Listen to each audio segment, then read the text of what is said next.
Empat remaja yang disyaki terbabit dalam dua kes buli berasingan di Sungai Petani Kedah bulan lalu dihadapkan ke mahkamah pagi tadi. Pendakwaan kedua-dua kes dilakukan di Mahkamah Majistret Sungai Petani. Hai, Assalamualaikum.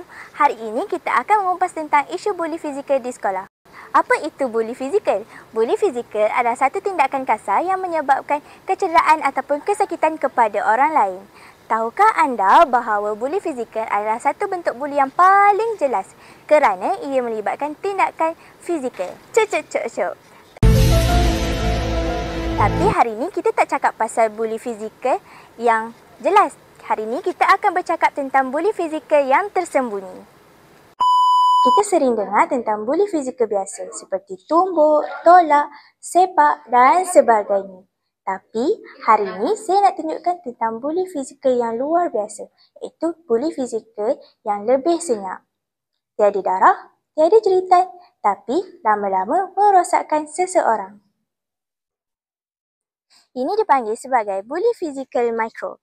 Apa itu buli fizikal mikro? Buli fizikal mikro bermaksud tindakan kecil tapi berulang. Contohnya seperti menarik kerusi sebelum duduk, melempar barang kecil dan menepuk kepala mangsa.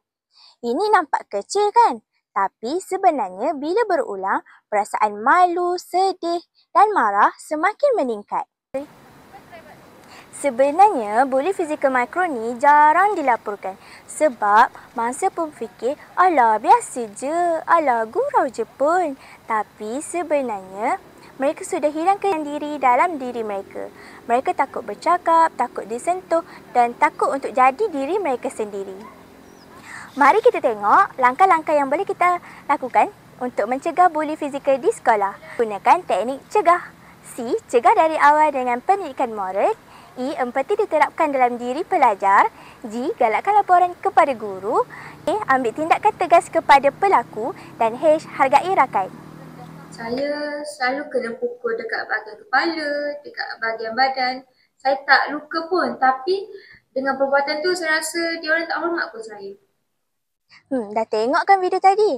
Jadi sebelum kita kata gurau je pun, baik kita fikir dulu.